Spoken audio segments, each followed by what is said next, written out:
हाय दोस्तों, कैसे हैं आप सब लोग। उम्मीद है खैरियत से होंगे, खूब मज़े में होंगे और अच्छे अच्छे कामों में बिजी होंगे।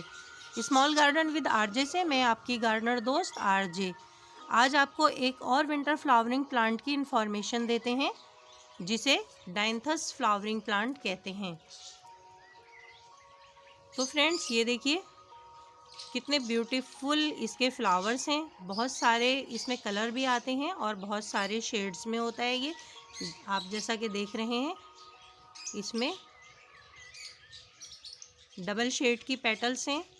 और फ्रेंड्स, आप इसकी पेटल्स को देखिए, जिस तरह पेंसिल से को हम शॉर्पनर से छीलते हैं और उसकी वुड कटिंग निकलती है। देखिए, बिल्कुल लग रहा है जैसे किसी शॉर्पनर से इनकी कटिंग की गई है।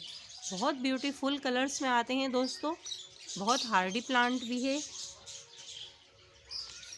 तो दोस्तों चलिए, इस प्लांट के मुतालिक हम आपको और भी कुछ बताते हैं। इसे सीड और कटिंग से भी ग्रो किया जाता है। 6 से 7 घंटे की सनलाइट में बहुत अच्छा ग्रो करता है और बहुत फ्लावरिंग करता है। दूसरे विंटर फ्लावरिंग प्लांट की तरह इसकी मिट्टी भी वेल ड्रेन बनाई जाती है, रिच सोइल बनाई जाती है, ताकि प्लांट हमें पूरे सीज़न में ज़्यादा से ज़्यादा फ्लावर्स दे सके। तो दोस्तों, आप जानते ही हैं कि विंटर में सभी सीजनल प्लांट 6 मंथ में ग्रो होकर अपना लाइफ सर्कल पूरा करके जून जुलाई तक ख़त्म हो जाते हैं और हम इनके सीड्स कलेक्ट कर लेते हैं। तो फ्रेंड्स, ये देखिए, जब ये फ्लावर सूख जाता है तो नीचे से इसका सीड पॉट बनने लगता है। इससे पहले दोस्तों कि इसमें सूखने के बाद सीड पॉट बनने लगे, हमें उसको कट कर देना चाहिए। बंच की सूरत में इसके फ्लावर्स आते हैं। अगर पूरा बंच खिल चुका है तो हमें चाहिए कि हम उस बंच को ही कट कर दें, ताकि नीचे से न्यू शूटिंग स्टार्ट हो और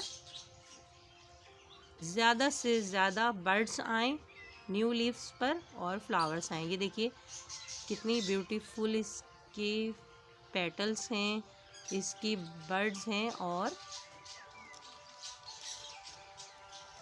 एक न्यू शेड में हमें देखिए ये प्लांट इस बार मिला है रेड कलर में, और इसकी ग्रीन लीव्स के बीच में आप देख रहे होंगे रेड कलर की लीव्स भी आ रही हैं। इसकी बर्ड्स भी देखिए कितनी डार्क कलर में और कितनी खूबसूरत हैं। इस साल हमें ये प्लांट मिला है, बहुत खूबसूरत प्लांट है। इसकी लीव्स बहुत प्यारी हैं। कुछ दिन पहले ये और भी ज़्यादा रेड कलर में थी। तो फ्रेंड्स, इस ब्यूटीफुल प्लांट को भी आप अपने गार्डन में ऐड कीजिए और खूब एंजॉय कीजिए। एक देखिए, ये वाइट कलर में ये कितने डिफरेंट फ्लावर हैं। डबल पेटल्स हैं इनकी और पेटल्स भी खूब बड़ी बड़ी हैं। फ्लावर का साइज़ भी काफ़ी बड़ा है। तो दोस्तों, हर साल न्यू वैरायटीज़ आती रहती हैं।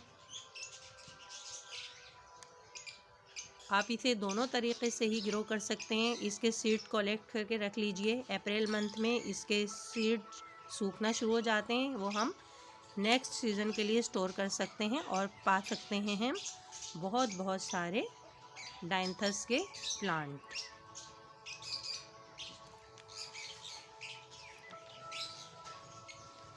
दोस्तों, इसकी मिट्टी बनाने के लिए हम एक हिस्सा प्लेन गार्डन सोइल लेंगे, एक हिस्सा रिवर सैंड, ताकि मिट्टी खूब भुरभुरी हो जाए।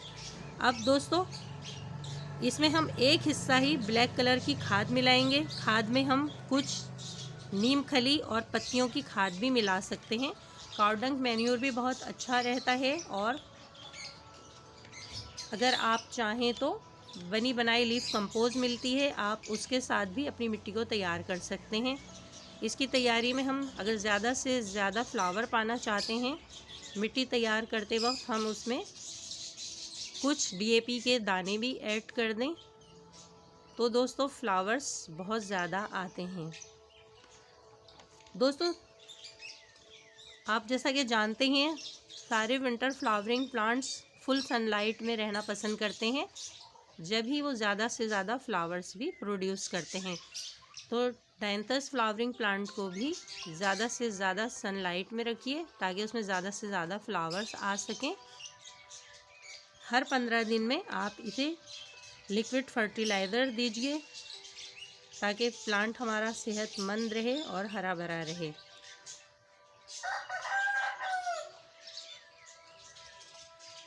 डायंथस फ्लावरिंग प्लांट को पोटाशियम और फॉस्फोरस पसंद है। आप इसमें मंथ में एक बार बोन मील का 1 स्पून पॉट के हिसाब से दे सकते हैं। 10 इंच के पॉट में 1 टेबल स्पून आप इसे बोन मील दे दीजिए ताकि इसकी जड़ें मजबूत हों और फ्लावर्स ज़्यादा से ज़्यादा आएँ और फ्लावर्स का कलर भी खूब डार्क होता चला जाए। पोटाशियम में दोस्तों, अगर आपके पास केमिकल फर्टिलाइज़र नहीं है तो आप बनाना पील फर्टिलाइज़र आप इसमें दे सकते हैं। बनाना पील फौरी लिक्विड फर्टिलाइज़र बनता है। पील्स को आप पानी में डाल के छोड़ दीजिए। 24 घंटे के बाद या दूसरे दिन भी दोस्तों, 1 दिन के बाद भी वो तैयार हो जाता है और प्लांट को कोई नुकसान भी नहीं करता है। और इस तरह हमारे प्लांट को फ्री फर्टिलाइज़र पोटाशियम भी मिल जाता है। दोस्तों, इसके फ्लावर्स जब आके सूखना शुरू हो जाएं, ये देखिए मैं आपको दिखाती हूँ। इस प्लांट में ये देखिए, ये फ्लावर्स जब सूखने पे आ जाएं तो इनमें सीड पॉड बनने लगता है और नीचे से फिर न्यू बर्ड्स नहीं खिलती हैं। तो देखिए दोस्तों, इनको कट कर दिया कीजिए। ये देखिए, नहीं तो यहाँ सीड पॉड बनने लगता है और फिर दूसरी बर्ड्स नहीं खिल पाती हैं। फ्लावर्स सूखने से पहले ही आप इन्हें हटा दीजिए। इसके फ्लावर्स फ्रेंड्स देखिए बंच की सूरत में आते हैं। जब आप देखें कि पूरा बंच ही ख़त्म हो गया है तो आप फिर पूरा यहाँ से कट कर दीजिए। कटिंग के थ्रू दोस्तों ये बहुत इजी ग्रो करता है। एक 3-4 इंच की कटिंग लीजिए आप और इस तरह देखिए इसकी ये लीव्स जो हैं आप हटा दीजिए कि नूड एरिया हमें दिखने लगे। ये देखिए,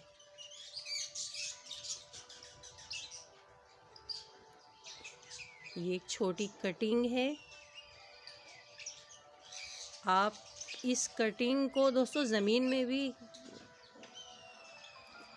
आपके पॉट की सोइल में भी दबा सकते हैं और इस तरह कटिंग निकाल के एक होल कीजिए और ये देखिए इसमें आप एक छोटी सी कटिंग जिसमें के 2-3 नोड्स एरिया हों और फिर इस तरह आप दबा दीजिए तो हमें एक नया प्लांट मिल जाएगा।